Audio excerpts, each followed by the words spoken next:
Om Chichen Pala Di Chung Ba Di Chung Ba Kain Di Kain Di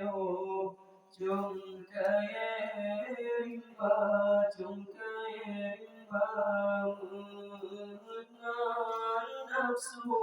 Mượn ngân nafsu sering hanatro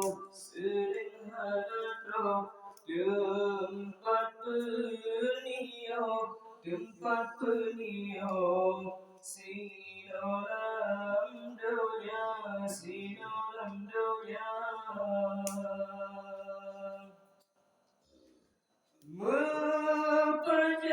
Mepajan kemarakan laun Mepajan kemawarin laun Ternyata jenjang Ternyata indah syedara dunda Pudu hayu Langgampong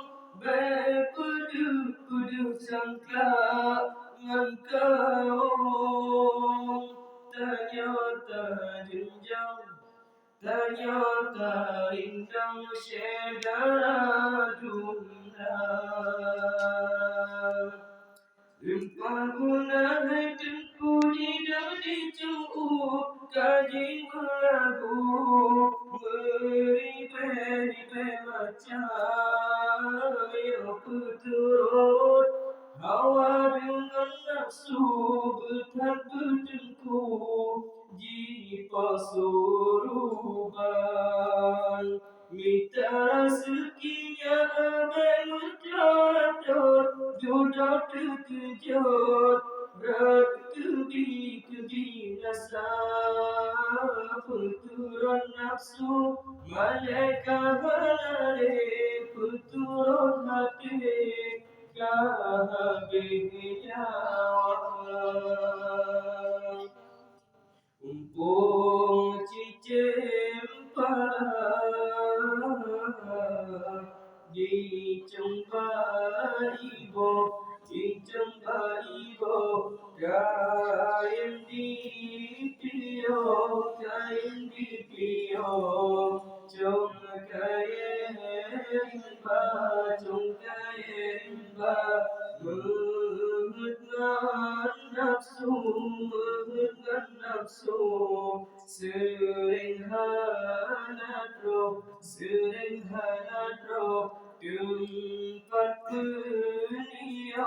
Tempat penio Sinolam donya Mepajan kemarakan laun Mepajan kemawarin laun Ternyata jenjang Ternyata rindang syedara dunia Pudu hayu langgampong Pudu cangklak ngangkaung Ternyata jenjang Ternyata rindang syedara dunia Lebang guna hidupku di cangkuk kaji melagu Meribe macam ya puturut Hawa dengan nafsu bertak bertengku Jipa suruban Mitra rezekinya mendadak Duduk terkejut Kebi rasa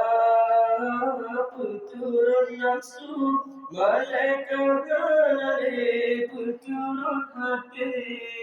Kahabih nyawa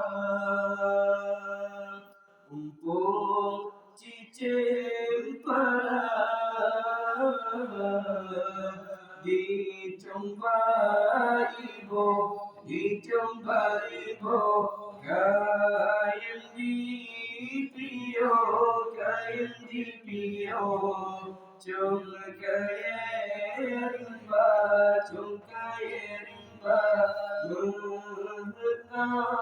nafsu nafsu sering halatro tempat